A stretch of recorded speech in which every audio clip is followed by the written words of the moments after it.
couple of British actors who have a wild scheme to take somebody for a bunch of money by pretending to be long-lost relatives. And we find out halfway along that the relatives are female, so we have to cross-dress to pull it off. And in the course of it, we have love interests that messes up the whole thing. Right. There's a lot of romance, a lot of running around, a lot of quick costume changes. A lot of lying. A lot of lying, and a lot of sincerity. And in the end, we all learn something, don't we? Well, this week we have been working on running the show, the entire play, and seeing how it all fits together and using the momentum to sort of motor on through it. Yeah, this last push before you move into the theater is about getting a momentum going, a sequence, because when you move into the theater it's usually a setback because you're adjusting to another space and working around a set that's not completed, and so you want to go in strong. So that's what we've been trying to push for, is longer stretches of the show without stopping.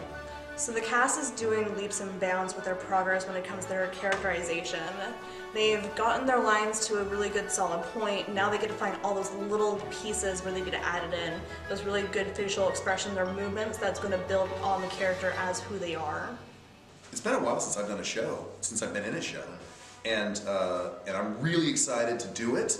But this week, where we've been running the whole show and just sort of putting it all out there without a script in hand, has been a lot of work.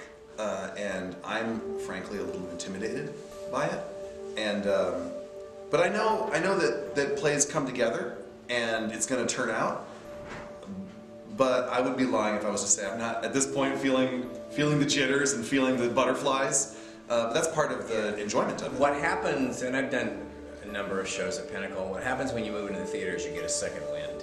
You know, and just as we're all getting kind of tired and punchy and it seems repetitive, all of a sudden you're in a new space and there's a stage and there's the seats. And, but in that 3-week push in the theater, there's a lot of new stuff that happens. But I'm anxious to get there. Yeah, it's time. It's time for us to move on to the next phase.